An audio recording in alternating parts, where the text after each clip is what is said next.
손가락도 엄지손가락 이외의 이 네 가지 손가락 중에 일부를 잃거나 또는 뚜렷한 장애가 나면 5%를 주는 거예요. 근데 질병의장에서는 관절염 때문에 5% 받을 수 있어요. 안 움직이면 이렇게. 이 정도만 아시면 될 것 같고, 그냥 발가락도 아까 당뇨병성으로 뭐 절단했다 그러면 10%를 받을 수 있다. 그래서 5천만 원에서 10%를 받을 수 있다. 질병의장은 굉장히 살게 말해요. 또 흉복부, 우리가 뭐 암과 같은 거 걸리면 절제하는 경우가 있잖아요. 그러면 폐암을 전체 도려내면 30, 방광암을 도려내면 뭐 30 이렇게 됐는데, 그 다음에 일부 위나 대장 일부를 잘라내면 또 50. 그러니까 질병 후유장애는 탈 게 너무 많아요. 그래서 아마 본주는 무조건 뽑을 수 있는 건데 보험료가 비싸다. 그런 거 아시면 될 것 같고, 그 다음에 또 치매도 받을 수 있어요. 우리가 CDR 척도 2점이면 40, 3점이면 60. 그러니까 치매보험 가입할 바에는 질병 후유장애 더 나을 수도 있다. 근데 나이가 많으면 엄청 비싸요. 한 1,000만 원 있는데도 막 2, 3만 원 할 거예요 아마. 그리고 뇌출혈로 인해서 우리가 그 막 중풍이 오는 경우 있잖아요. 그러면 ADLS라고 일상생활 동작을 하긴 해요. 뭐 밥 먹고 똥 싸고 움직이는 거. 거기서 뭐 하면 몇십 %를 받을 수가 있다. 질병 후유장애로. 그 정도만 아시면 될 것 같고, 그 다음에 상해 후유장애. 이제 엄지발가락 골절돼도 5%를 받을 수가 있다. 이걸 이제 정확히 따지면 엄청 복잡해요. 엄지발가락 같은 경우에는 이제 지관절, 뭐 근위지관절이 있는데 이게 합계를 해서 뇌도가 안 움직여야 하는 건데, 그거는 발가락마다 다 다르기 때문에 그냥 제 설명하는 것은 이렇게 해서 후유장이 나온 것 같구나, 이 정도만 이해를 하시면 될 것 같아요. 엄지발가락 골절도 핀 고정했는데 후유장이 나왔네? 이 정도만 하시면 될 것 같아요. 그래서 엄지발가락이 일부를 잃거나 또는 뚜렷한 장애, 뚜렷한 장애는 2분의 1이하가 안 움직이는 뚜렷한 장애고 8%를 받을 수가 있는 것 같구나, 이 정도 하시면 돼요. 그리고 제 실제 고객에 7천만 원 가입을 해서 560만 원 청구했는 것 같구나, 이 정도 하시면 될 것 같아요. 저 질문 있는데요. 네. 그 엄지발가락 골절하라고 5% 적용이라고 하셨잖아요. 엄지발가락은? 엄지발가락 골절이시다고? 엄지발가락은 8%고 후유장애인데 네. 이게 후유장애가 네. 지속적으로 영구적으로 장애가 유지가 돼야지 맞잖아요. 근데 네. 저 골절이 안 돼봐서 제가 몰라서 그런 걸 수도 있는데 골절된 다음에 나으면은 후유장애 못 받는 거예요? 이제 완전 기초적으로 설명해드리면 약관상 뭐라 듣냐면, 이제 사고로 인해서 치료를 받았고 치료를 받았음에도 불구하고 증상이 고착이 되면 후유장애라고 해요. 근데 녹음되고 있는 거죠. 이제 좀 유하게 말하면 저희는 이제 좀 최대한 유하게 좀 받게끔 도와드려요. 네. 왜냐면 FM들 따지면 장애 나는 사람 거의 없어요. 근데 진단명 보고 수술명 보면 이 정도면 만들 수 있다라고 저는 표현을 해요. 그러니까 이제 네. 제가 그냥 말씀드리면 이제 손해사정 하시는 분들이 이제 뭘 이제 하시냐면, 나는 이 병원 이 교수랑 친한데 이 교수가 이거의 전문이다 말하면은 대충 만들어 준다는 얘기예요. 뇌진탕도 똑같은 증상인데 누구는 뇌진탕 써주고 안 써주고 하는 것처럼 어떤 비슷한 것도 이제 경우에 따라서는 이제 만들 수도 있다. 그럼 그거는 손사의 능력이다. 뭐 이 정도 생각해 능력 주시면 있고 아는 사람 만져주고 막 그러더라고요. 예, 그래서 10% 아무 나오는 얘기도 거 안 되죠. 15%뭐 이렇게 운동 각도를 막 이렇게 해준다고 좀 그러더라고요. 왜냐면 운동각도 살짝 주관적이기 때문에 네. 이제 각도를 뭐 70도 쟀다가 이게 분쟁이 많은 거예요. 그래서 근데 손사를 서류니까 네. 서류만 딱 하면 된다고 이렇지. 그래서 물론 혼자 다쳐갖고 혼자 할 수는 있는데 어려울 거다. 거의 왜냐면 그래서 차라리 처음부터 손사를 맡기시는 게 낫다. 이 정도 하시면 될 것 같고, 그다음에 엄지손가락도 이게 유리병이 긁히면서 이제 신경이 손상돼가지고 잘 안 굽혀졌어요. 엄지손가락이 제가 장애를 받은 게 뚜렷한 장애. 뚜렷한 장애는 약관상의 10%예요. 이렇게 1555 이렇게 생각하면 되고, 발가락은 8, 3, 3, 3, 3 생각하시면 돼요. 그러면 뚜렷한은 2분의 1이 안 움직여야 돼요. 요거가 이게 한 70도가 되는데, 하여튼 이 각도는 다른 데 또 정해져 있어요. 그래서 다 봐봐야 돼요. 그러면 이분은 2억이 가입이 돼서 10%를 받았고 2천만 원을 받았어요. 그리고 이 십자인대, 전 이제 십자인대 파열을 좋아하는데 그 이유가 이 건 때문에 더 좋아하긴 하지만, 이분은 20대였는데 그 항만에 보면 막 납작한 차들이 걸어다니잖아요. 그게 타이어가 빠지면서 무릎을 쳐버렸어요. 그 아까 아르바이트 일하다가 그래가지고 전방 십자인데 이제 좀 혹시 이제 보이나는 모르겠네 이게. 아 전방 십자인데 같구나 아까 말한 거. 내측 측부인데 같구나. 후방 십자인데 파열됐네. 반달 연고 아까 그 뼈 같은 거 이제 좀 보이죠. 아 여기 다 파열되는 거구나. 그럼 크게 다친 거죠 이 정도. 그래서 접합수를 했고 동요를 했더니 13mm가 밀렸어요. 그럼 엄청 많이 밀린 거예요. 1.3cm가 밀린 거거든요. 그럼 무릎이 이렇게 되는 거예요. 이렇게. 그랬을 때 뭘 받을 수 있냐면 산재도 받을 수 있고 근재도 받을 수 있고 개인보험도 받을 수가 있어요. 그랬을 때 이 다리는 약관상에 한 관절의 기능에 뚜렷한 장애가 10%인데 뚜렷한이 10mm 이상이에요. 그 십자인데. 근데 10mm 이상은 전방으로는 잘 안 나와요. 후방이 끊어져야지 나와요. 그 정도만 아시면 될 것 같아요. 그래서 뭐 아시는 분이 십자인대 파열됐다는데 그럼 저는 물어보는 게 전방이에요 후방이에요 물어봐요. 왜냐하면 전방은 돈이 안 되고 후방은 돈이 된다. 그 부분을 생각하고 왜냐하면 전방으로는 5mm도 밀리기 힘들어요.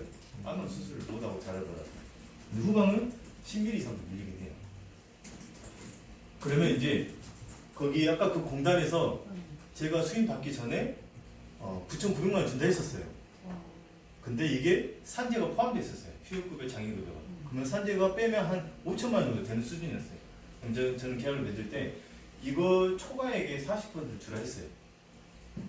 그래가지고 2억 정도 받아가지고 1억 5천원 한 그때 최고의 수임료였던 것 같아요. 한 8천만 원 정도 받았었는데 그래가지고 이제 개인보험도 또 받았죠. 1억 가입되어 있고 그 개인 보험에서 네. 할 때도 상위 후기장에 수수료 따로 받으시는 건가요? 모든 금액에 다 해서 다 포함해서? 근데 개인보험은 이제 계약률은 그렇게 안 하죠. 10% 15%. 저럴 때 직업부스 달라가지고 곤란했던 적 있어요? 이것 때문에 그래요. 얘가? 딱 말을 했는데 네. 이 가입할 때는 학생이었을 거 아니에요. 아까 24살 했잖아요. 근데 알바다 보니까 지급수 2급으로 떨어졌어요. 하고 개인보험은 우리 말로 재미를 못 봤어요. 아, 왜냐면 50%밖에 안 나왔어요. 50%? 네. 그것도 협의사항인가요? 아니요. 협의사항. 이제 어떻게 생각하시면 되냐면 1급이 2급으로 사고 나면 한 50%밖에 안 나오고 1급이 3급으로 사고 나면 한 30%밖에 안 나와요. 진짜? 그래서 지급구수가 굉장히 중요한 거예요. 근데 넣을 때는 아무렇지도 않아요. 뭔 일 한다고? 그래 너 근데 사고가 나면 사고 나면 이제 급수를 따져가지고 50% 엄청 크잖아요. 그래서 나는 설계사 너한테 제대로 직업을 구해주는데 네가 그러면 하면서 이제 분쟁이 생기는 게 엄청 많이 봤어요. 그래서 또 여기에 또 6천만 원 가입이 돼 있었고 저기 또 한 2억인가 가입이 돼 있었는데 급수 비리 때문에 이걸 많이 못 받았었어요. 그 다음에 이제 우리가 흔히 다치는 발목 얘가 아까 치면 뭐라 했죠? 그렇죠. 비시비시라는 피골이 피골이 많이 부러져요. 외측 복사라고 해요.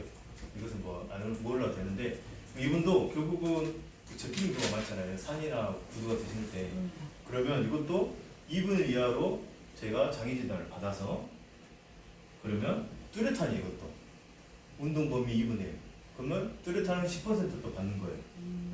그러면 이분은 2억 5천인가 가입이 됐기 때문에 2,500만 원 받았어요. 그러니까 상해 후유장애는 저는 항상 뭐라 하냐면 거기 저는 15년 일하면서 상해 후유장애 제일 좋아한다. 왜? 가성비가 좋다. 1억당 한 3천 원 정도밖에 안 할 거예요. 그럼 저 같은 경우는 8억 넣어놨거든요. 나중에 손가락을 이제 골절되는지 차바꾸려고 기다리고 있어요. 아무튼 그렇게 저는 이제 대학보를 돼요. 근데 직업급수 세면 안 오죠. 그래서 저는 2억, 1억 이렇게 모든 보험 넣을 때마다 항상 상해 후유장애 1억씩 넣어놔요. 근데 삼성은 이제 끌려버려요. 운동장에 잘 인정 안 해주죠. 하도 안 해줘서. 그 다음에 이제 제가 좋아하는 이제 요추골절. 요추골절이면 어떤 손사든 간에 진짜요? 하면서 이제 좋아하시는 건데 왜냐면 이제 돈이 돼요. 그러면 이분은 척추에 장애가 남았고 뚜렷한 기형이 남았대요. 이 기형은 이 각도를 재는 거예요. kop수인 걸로. 이것은 이제 몰라도 되고. 그러면 수술을 하든 안 하든 골절만 되면 15% 정도 받을 수가 있어요. 왜냐면 약관상에 약간의 기형을 남겼을 때 15%고 뚜렷한 기형을 남겼을 때 30%예요. 그러니까 약간 말하면 5% 3% 하다 갑자기 막 30% 올라가요.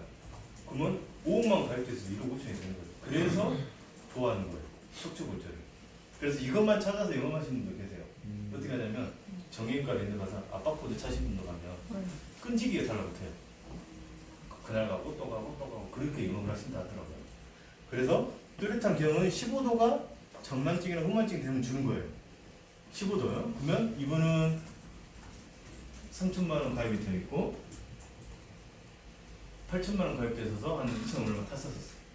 이게 운동장에는 진짜 받기가 어려운데 척추골절은 골절만 돼도 15%니까 굉장히 높은 부위죠. 왜냐하면 우리가 뭐 척추를 접어본다 하잖아요. 중요한 진짜 몸에서 가장 중요한 거니까. 그다음에 이제 요새 이제 핫한 미추골절. 엉덩만 찍으면 천추가 미추인데 여기가 이제 골절된 거예요. 이렇게. 이분은 심하게 골절되긴 했어요. 그래가지고 32도의 후만 변형을 보였다 해서 아까 척추는 이게 또 왜 중요하냐면 이게 약관마다 다른데 옛날 약관은 척추는 경추 이하를 모두 동일 부위로 한다 되어 있어요. 근데 이게 분쟁이 생기니까 척추는 미추를 제한 부위로 한다. 약간 변경이 있어요. 그래서 옛날 분들은 꼬리뼈도 척추로 봐요. 그럼 아까 말한 뚜렷한 기형이 되는 거 15도 이상이니까. 18년 4월에 바뀐 거죠? 예, 아마 그럴 거예요. 그래갖고 이분은 저희 6천만 원 받아들였어요. 근데 본인이 이렇게 장애 있는지 몰랐어요. 근데 이제 미팅 하다 보니까 미추골절이 있었네요. 엑스레이 봤더니 막 이렇게 되는 거예요. 근데 미추골절은 어떻게 수술할 수도 없어. 그냥 가만히 있어야 돼요. 가만히 있어요. 근데 이제 또 중요한 것은 삼성은 아예 안 된다. 삼성은 청소도 안 받아줘요. 미추골절 들어오면. 그래서 삼성은 좀 별로 안 좋아해요. S는 별로 안 좋아한다. 그 다음에 운전자 보험은 잘 아시겠지만 우리가 사람을 크게 다치게 하면 이제 민사적인 책임과 형사적인 책임져야 되는데 민사적인 책임은 우리 자동차 보험에서 다 해주고 그 외에 형사적인 책임은 운전자 보험 해준다. 뭐 다 아시니까 지금 넘어가고 그 다음에 이제 저는 교통사고 처리 지원하고 벌금 변호사 선임 비용 이제 대합법을 저희 회사는 이걸 좋아해요. 운전자 보험을 이게 이제 우리 흔히 말하는 미끼 상품이에요. 이게 TV로 잡아서 만나서 종합을 터는 이제 그런 구조인데 교통사고 처리 지원금은 보면 다 옛날 거예요. 3천만 원 1억이에요. 근데 고객님 같은 보험료도 2억으로 나온다. 무조건 바꾸셔야 된다. 이거 안 바꿨다 큰일 나는 경우가 있는데 저는 이제 항상 제 사례를 소개해드리면 제 고객님이 농수를 따라가다가 할아버지를 쳐서 뇌를 다쳐서 사망을 했는데 그 유가족이 형사소송을 넣은 게 1억 3천이가 넣었다. 근데 나이랑 가시를 감안해서 판결은 8천만 원이가 나왔다. 근데 우리 고객님은 운전자 보험 있으니까 안심했는데 옛날 거 3천만 원 가입이 되었고 5천만 원 대출받아 냈다. 그러니까 무조건 2억을 넣으셔야 된다. 저는 항상 이렇게 해서 운전자 옛날 거 다 깨고 이제 들어가거든요. 벌금도 흔치는 않지만 최근 3천만 원가 나오죠. 그다음 변호사 선임비용도 이거 가장 중요한데 이제 여기 변호사님 계시지만 예전에는 검찰이 공소를 제기해야 돼요. 너 큰 죄를 저질렀네. 경찰이 조사한 거를 검찰에 올려요. 검찰이 공소를 제기를 하면 그때 변호사를 쓸 수가 있었어요. 근데 지금 보면 황문철 변호사 때문에 바뀐 게 아니 사고가 나고 검찰이 공소 제기한 데까지 시간이 이렇게 오래 걸리는데 이 가해자는 벌벌 떨고 있다. 그렇기 때문에 경찰 조사 때부터 바꿔라라고 한 게 황문철이에요. 그게 이제 TV였고 특허를 내서 이제 쓰다가 이제 지금 모든 보험사가 경찰 조사 때부터 되는데 옛날 건 안 돼요. 그러니까 바꿔줘야 돼요. 운전자 보험 꼭 바꿔줘야 되고 그 다음에 방금 설명한 거니까 큰 없어도 될 것 같고 방금 다 설명한 것 같고 변호사 선임비용 그 다음에 이제 이것은 아까 말씀드린 것처럼 초보를 위한 거였다 보니까 제가 사례에 넣은 건데 아까 말한 이제 어지럽다고 하면 뇌진탕을 써주고 11급을 받을 수 있다. 이제 이 정도 간단하게만 설명해 드렸어요. 그래서 11급 100만 원을 받았다. 네. 일단 후기장에는 이렇게 간단하게만 넘어가고 그 다음에 이제 마지막 25분 동안 이제 일비책으로 제가 한번 좀 마지막으로 하겠습니다. 원래 이것도 1시간 길게 풀었으면 1시간인데 진짜 강의 대관 시간은 2시까지니까 여기 계신 분들 동의해 주시면 조금 더 오버해도 되는데 어떠세요? 30분에 딱 끝내는 게 나을까요? 조금 더 그러면 제가 한번 30분 좀 초과하더라도 네. 이건 재밌어요. 이것은 옛날 사진 넣는 넘어갈게요. 그 다음에 진짜 다르시다. 이것은 이제 이건 진짜 제가 처음에 만들었던 거예요. 막 퇴사하자마자. 왜냐면 뭐 강의를 해달라는데 일배책으로. 그래서 수정을 했나 안 했는가 모르겠지만 일배책 제가 참고로 저는 배상 책임만 10년을 하다가 퇴사했거든요. 그래서 저보다 아마 배상 책임 해본 사람 없을 거예요. 근데 사례가 굉장히 많아요. 이 일배책은 거짓 만능이에요. 옛날에는 한 200원 했었거든요. 일배책이. 근데 지금은 2,000원 하더라고요. 보니까.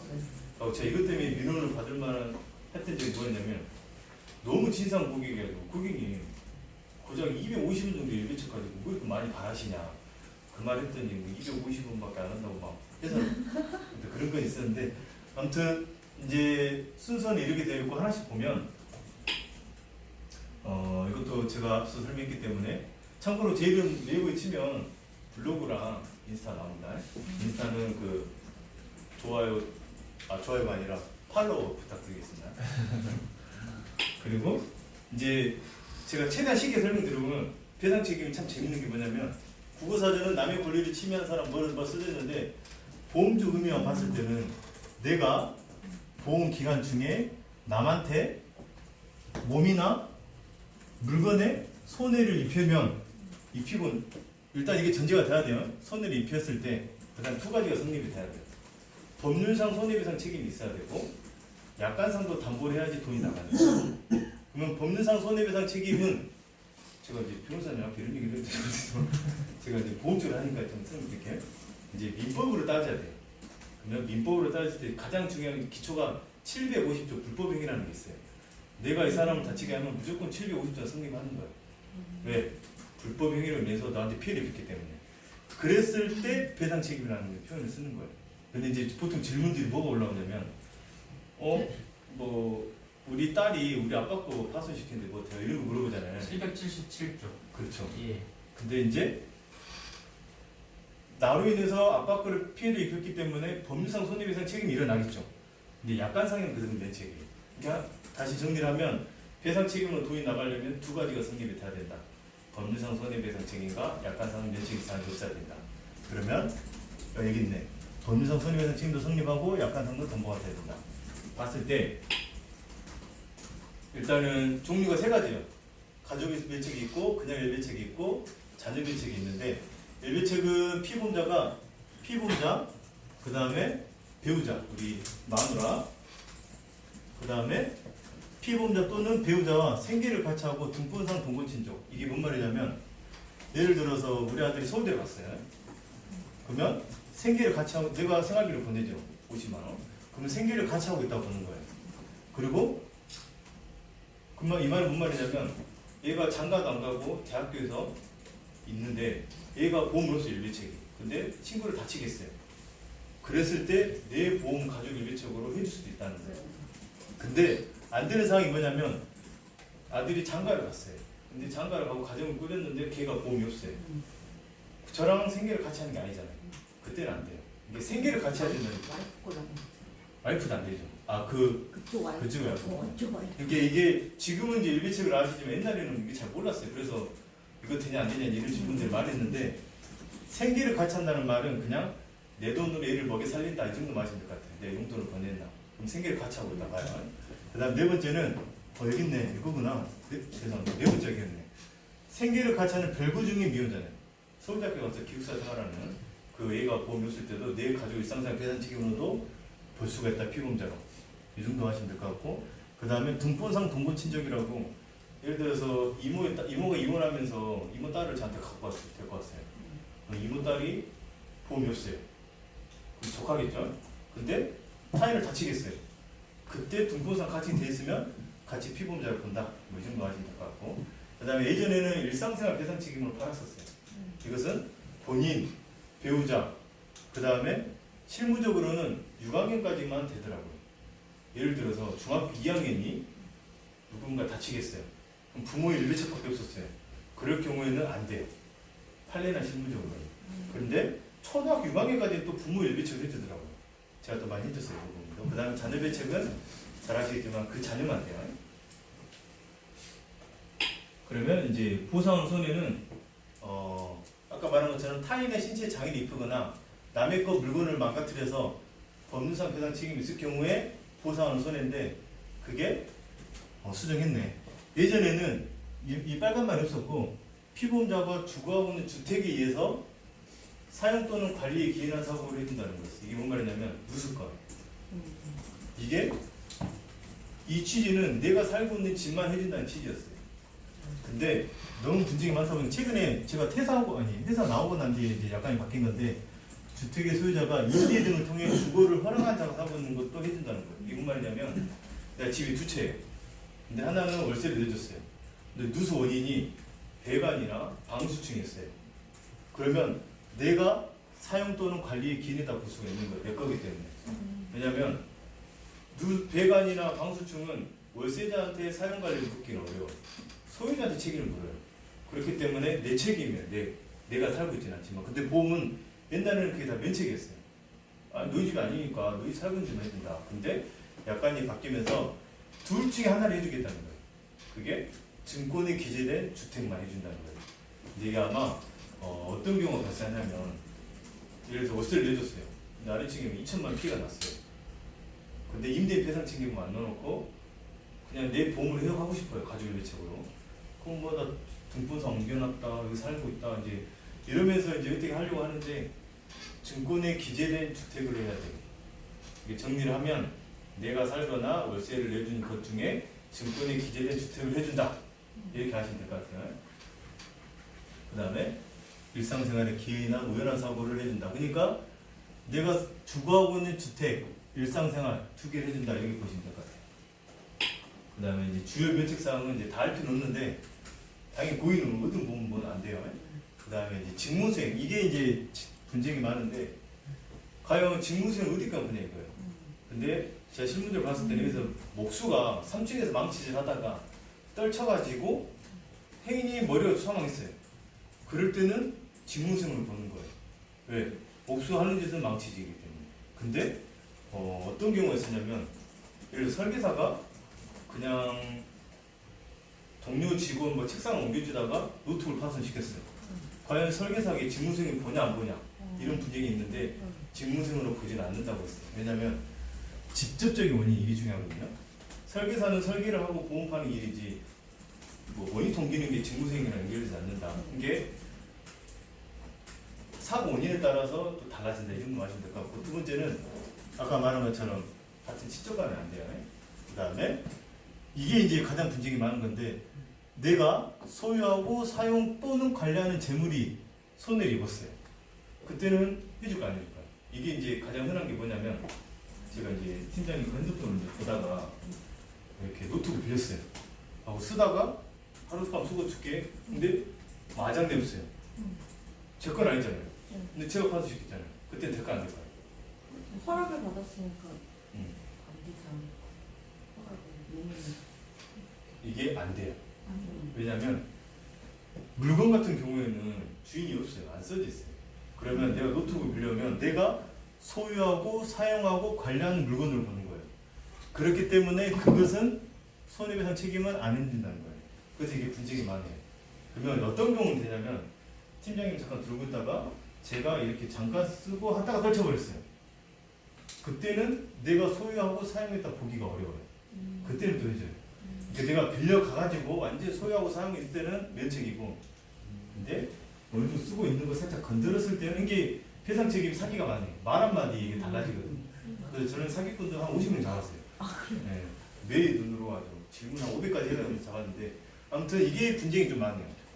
그래서 안 된다면 잠깐 옆에 있었다가 이제 거짓말하면서 아까 한소리를 하고, 그다음에 이것도 이제 심시상실 이게 이제 실무적으로는 이제 술 먹고 하는 행동. 과연 어느 정도까지 심시상실로 봐야 되는 건지, 소주 한 병인지 두 병인지 그게 아니라 이 사람의 주량에 따라서 인사불성 여부를 판단해서 한 행위는 안 된다. 근데 이것은 솔직히 좀 면책하기는 어려워요. 왜냐면 나는 소주 7병 마시는데 그때 2병밖에 안 마셨다. 난 심상이 아니다 라고 하는 경우도 있고, 그 다음에 당연히 포킹이나 쿠타 이런 건 안 되겠죠. 이 정도 마시면 될 것 같고, 그 다음에 가장 많이 나가는 게 이제 누수사고. 누수사고가 제가 봤을 때는 일비적으로 가장 많이 나갈 것 같아요. 그러면 어떤 상황에서 지급하냐면 옛날 약관은 내가 소유하고 직접 살고 있는 집을 담보로 했었어요. 근데 현재 약관은 내가 소유하고 직접 살고 있는 집과 엔드죠, 엔드, OR이 아니라 임대를 내준 집 중에 증권에 기재된 집을 해주겠다는 게 그거예요. 이게 몇 년도 약관인지를 봐야 되겠죠. 이제 누수사고 혹시 고객이 물어본다면. 그럼 쟁점은 당연히 손해방지 비용. 손해방지 비용은 뭐냐면 예를 들어서 물이 콱콱콱 흘러요. 근데 저 누수를 잡기 위해서 수도꼭지 잠그고 막 누수 탐지 부르고 손해 확대를 방지하기 위해서 필요한 비용은 손해방지 비용을 해요. 근데 이것은 자기 부담 여부 상관없이 다 해줘요. 근데 실무적으로 돌아왔을 때 예를 들어서 배관이 터졌어요. 거실에서 배관 다 두드러 까고 배관 바꾸고 했어요. 배관보다 방수층을 할게요. 화장실 방수층에서 해가지고 베란다 방수층에서 해가지고 다 젖어버렸어요. 그러면 그거 까고 방수층 하는데 막 500돈, 200~300돈 쳐요. 그러면 과연 어디까지 손해방지 비용을 봐야 되는 건지, 이게 급작스럽게 누수 까고 하는 건지, 이게 분쟁이 많아요. 그래서 어떤 경우가 있었냐면 2천만 원 손해방지 비용 청구를 했어요. DB 건이. 그래갖고 DB에 소송을 넣었어요. 근데 판결이 2천만 원까지는 손해방지 비용을 어렵다. 급작스럽게 손해를 방지한 행위가 아니다. 그러면 방수치 비용은 안 되고 누수 탐지 비용이랑 그 다음에 뭐 석회석 약간 그 정도만 손해방지 비용을 본다라는 판례가 나와가지고 제가 실무할 때는 손해방지 비용 다 안 줬어요. 근데 또 판례가 또 바뀌었어요. 어느 정도는 손해방지 비용을 보라고. 그래서 이것은 항상 좀 분쟁이 많아요. 어떤 경우가 있었냐면 삼성은 뭐는 되고 뭐는 안 되고 상세히 나눠봤어. 배가 안 되고 뭐는 안 되고 뭐는 안 되고 뭐는 안 되고. 그래서 이제 실무자들이 고생했는데 담보 여부는 임대를 내주거나 실제 거주하고 있을 경우에 면책이었다는데 바뀌면서 이 내용이 좀 쟁점이 있고. 그러면 아까 손방비 같은 경우에 자동차 보험 처리하는 것처럼 네. 보험회사에 접수하는 대물이나 뭐 대인이나 그런 것들 보험회사에서 하는 것처럼 네. 이거 접수할 테니까 니들이 알아서 고쳐라. 니들이 되는 한도에서 네. 이런 식으로 보험사에 맡기면 되는. 손해방지비용은 그렇게는 안 해주려고 할 거예요. 왜냐면 네. 그야말로 손해방지 비용은 피보험자가 그 손해를 방지하기 위해서 급격하게 들어간 비용을 말하거든요, 원래는. 그러니까 근데- 이게 그게 만약에 그 안 썼으면 아랫집에 계속 네. 있을 거 아니에요. 네. 그럼 니들이 알아서 고쳐라. 그렇죠. 니들이 보험에서 되는 한도 내에서. 그렇게 말해도 되는데 네. 아마 담당자들이 그때는 이제 어떻게 나올지 모르겠네. 고객님 이제 아마 이럴 거예요. 고객님 손해방지 비용을 제가 말한 것처럼 고객님 손해방지 하시고 나서 청구하는 개념이기 때문에 저희가 개입을 해서 손해방지하기가 어렵다. 그러면 나가지 계속 손해지 않은 대로 니들이 책임져라. 그렇죠. 이제 그러면 이제 진상 고객이 되는 거고 이제 고객이 보고서를 써서 올리고 그러면서 이제 어떻게 해서든 찾을 수 있겠죠. 배관업체 찾고 못 찾고. 근데 그 말도 틀린 건 아닐 수도 있죠. 왜냐면 약관상에 명확하게 구분 안 돼 있어요. 보험회사가 해라 누가 해라. 그게 안 됐기 때문에 그러면 손해를 확대를 방지하기 위한 비용이기 때문에 누가 하든 간에 먼저 해라 이건데 한번 그 부분도 아마 분쟁이 될 수도 있겠죠. 그 다음에 이제 이것도 이제 특이한 경우인데 매도인 하자담보 책임이라는 게 있어요. 이게 뭐냐면 제가 이사를 갔어요. 근데 2달 뒤에 전화가 왔어요. 아래층 무샌다. 2천만 원 달라 한다. 그럼 그때는 누구 보험으로 되냐면 제가 이런 걸 많이 처리했는데 결국은 뭐라 되냐면 매수인인 책임이에요. 매수인 보험을 하래요. 근데 어쩔 때 이사 간 나한테 책임이 있냐면 내가 그 하나를 알고 있었어요. 그래도 불구하고 숨기고 이사를 가서 누수가 났다면 매도인 내가 책임을 져야 되지만 나도 몰랐어 솔직히. 방수층 깨진지 어떻게 알아요? 불 안 새면. 근데 내가 그 이사 간지 뭐 2개월만 3개월만 났을 때는 매수인이 책임을 져야 되더라고. 이것도 아마 나중에 일하시다 보면 이제 접할 일이 있을 거야. 누가 책임을 져야 돼. 그 다음에 이제 가장 또 많이 나는 학교에서 많이 사고 나요. 그러면 어린이집이나 유치원 같은 경우에는 서로 막 부딪히고 난리가 얼굴 핥히고 그럴 때 누가 책임을 지냐면 저쪽 유치원이 책임을 져야 돼요. 내가 이 얼굴 핥히다가. 왜냐면 이런 유형유아는 보호자한테 보호감 책임 묻기가 어렵다는 거예요. 유치원이나 어린이집 너가 보호감독 책임자다. 그래서 전적 유치원이 책임져야 되고 그 다음에 이제 초등학교 서로 다치다 했을 경우에는 이제 판례를 보니까 일부 1, 2, 3학년들은 학교 측 책임도 일부 묻더라고. 예를 들어서 가해자가 70이고 피해자가 30% 과실이면 그 중에 10%는 학교 측한테 이제 구상을 하더라고. 그 정도 말씀 될 것 같고. 근데 이제 중고등학교를 넘어가면 대부분 학교 측한테 책임을 묻기가 어렵다 하더라고. 그러면 그때는 가해자의 일상상 배상 책임을 하십니다. 근데 이게 엄청 많아요. 그래서 제가 실무할 때는 가해자 만나고 피해자 만나고 그다음 학교 담임선생 만나고. 왜냐면 폭력사가 워낙 많기 때문에. 그래서 항상 3명을 만나면 하루가 다 갔는데 학교에서 많이 사고 나고. 그래서 일회책이 이제 맞는 게 되는 거예요. 그다음에 이제 운동 중 사고도 이제 많이 나오는데 이게 다 제가 실제 했던 건들이에요. 그러면 아까 그 네. 학교 측의 책임이 인정된다라고 하면은 네. 그 하나손해보험 하나손해 더케이가 이름 바뀌 네. 거기 이제 학교의 배상 책임을 져주는 거 그걸 셀렉 포인트로 삼으면은 어떨까 해서 그냥 생각나서. 그 뭐랄까 하나. 교직원 보험이라고 네. 더케이 이제 공제에서 원래 팔았던 건데 네. 지금 더케이가 하나손보로 바뀌었잖아요. 네. 이 하나손보에서 이제 교직원 배상 책임 보험 판매하고 있는데 교직원의 배상 책임. 이 교직원 이제 업무 중에 발생하는 네. 배상 책임을 판매하는 담보가 있어요. 네. 이제 그래서 그거를 네. 말씀하시는 거예요. 뭐 만약에 있다면 그 교직원이 네, 그러니까 그 사고가 교직원이 있어서 이제 책임을 져야 된다. 손해배상 책임이 있을 경우에는 네. 그 보험으로 나가겠죠. 네, 그러니까 그걸 판매하는 기법 중에 하나로 사용해 보시면 어떨까 그냥 생각 들어서 네, 말씀드립니다. 그러면 선생님도 이제 일하면서 네. 그 벗어날 수 있는데 보통 학교에서는 보험이 안전공제 다 들어져 있어요. 그래서 안전공제에서 대부분 다 대응을 해줘요. 근데 제가 실무할 때는 학교 안전공제도 접수를 하고 가해자 보험도 접수를 하고 다 해서 제가 비율을 나눠줬어요. 근데 학교 안전공제는 또 이자료를 또 안 줘요. 이게 좀 복잡한데 이게 제일 좋은 방법은 우리 보험으로 피해자한테 돈을 다 주고 우리 보험사가 공제한테 구상하는 게 제일 실무적으로 제일 편해요. 그 다음에 이제 스키장 사고도 엄청 많이 나거든요. 보통 이렇게 앉아 있어요. 밑에서 쳐요. 이럴 때는 보통 7대3 정도 가시게 되는 경우가 많더라고요. 근데 서로 움직이다 부딪히면 5대 정도 나오고. 이것은 전적인 건 아니고 제가 이제 보험장을 찾아봤을 때. 그래서 이때는 서로 간에 배상 책임을 접수해야 돼요. 근데 이제 어떤 경우가 있냐면 예를 들어서 여기가 얼음이 있었어요. 저녁에. 근데 여기서 팍 박았어요. 이렇게 갖고. 막 죽었어요. 그랬을 때 스키장 측 책임이 있냐 없냐를 여는 판례들이 있는데 보통 없다고 나오더라고요. 왜냐면 스키는 위험한 행위고 알고 있으니까. 그 어느 정도 자기가 위험을 감안하고 탔기 때문에 중대한 하자가 뭐 관리상 소홀이 아니라면 손해배상 책임 묻기는 어렵다 이렇게 이제 보통 나오더라고요. 제가 처리했던 사고 중에 좀 제 네. 생각과 다르게 처리된 사고가 뭐가 있었냐면 네. 그 보드를 타잖아요. 주인을 잃어버린 보드가 굉장히 빠른 속도로 내려가는데 네. 맞아가지고 골절이 됐어요. 네. 이거 스키장 쪽에 배상 책임 못다고 나와서 일상생활 그러니까 그 누가 그래도 그 누구 건지 찾아야 되는데요. 그렇죠. 그 보드가 그 누구 건지 못 찾아서 배상을 못 받은 케이스도 있어요. 와, 그렇죠. 왜냐면 결국은 손해배상 책임을 물려면 내가 다쳤어요. 물려면 CCTV가 없으니까. 그 보드 주인한테 찾아야 돼요. 근데 그러니까 보통 못 찾으면 누군지 찾아고 그래요. 그게 누구 건지. 그렇죠. 스키장한테 묻고 싶은데 그것은 아마 어려울 것 같네요. 네. 근데 그걸 찾기가 진짜 어려웠다는 얘기죠. 내가 나타나고 제 건데 하면 그러지 않는 이상은 이제 조용히 이제 내려가거나 하겠지. 근데 어찌됐든 일비책으로 되니까 그냥 과감하게 놓으셔도 돼요. 이게 일비책이 그것이 만능이에요, 만능. 그 다음에 이제 골프장 사고도 엄청 많은데 이게 사례가 엄청 많아요. 예를 들어서 제가 쳤는데 제 이름이 맞추는 경우가 있고 쳤는데 옆에 올라 날아가서 사람 맞추는 경우도 있고 쳤는데 앞에 사람 맞추는 경우도 있어요. 그때마다 좀 과실을 좀 달라져요.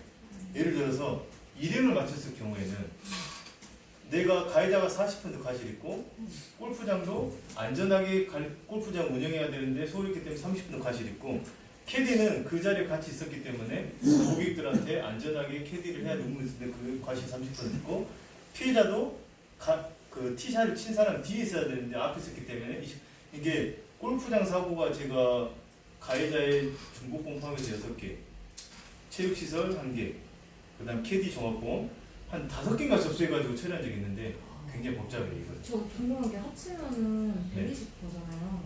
아, 그런데 아까 한 군데만 청구를 한 다음에 구상 네. 내려오는 게 좋다라고 하셨는데 왜 5군데 다 근데 이제 보험사가 시켜요 저한테 접수시켜라. 그 다음에 손사분들한테 시키는 거죠. 우리 그 책임비율만 줘라.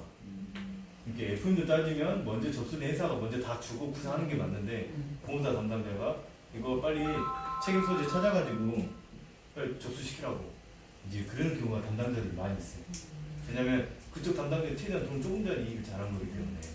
아무튼 그래서 골프장 사고가 은근히 쉬워 보이지만 좀 복잡하다. 120%는 아까 그 질문 아까 주셨는데 120%는 이제 그렇게 생각하시면 안 되고 이게 100% 놓고 봤을 때 20% 이제 빼요. 피해자 과실. 그죠? 가해자 과실을 든 그렇죠. 가해자 과실에서 4대 3대 2, 3 이렇게 생각하시면 돼요. 네. 그냥 제가 한마디 그냥 제가 제 생각난 대로 할게요. 네.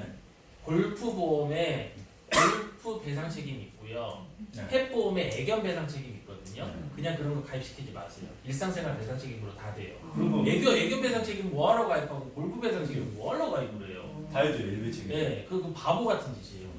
그건 뒤에 나와요 사례가. 이게 일배측 사례가 엄청 많아요. 그 다음에 이제 축구하다 다친 게 엄청 많거든요. 근데 축구는 쟁점이 좀 많아요. 보시면 볼 경합 중에 머리가 깨지거나 뭐 골절됐다 쳐요. 그러면 이법성 조각사에 의해서 불법행위 성립이 나타나. 이게 뭔 말이냐면 내가 너를 다치게 해서 다치게 했지만 불법행위가 조각 없어진다는 겁니다.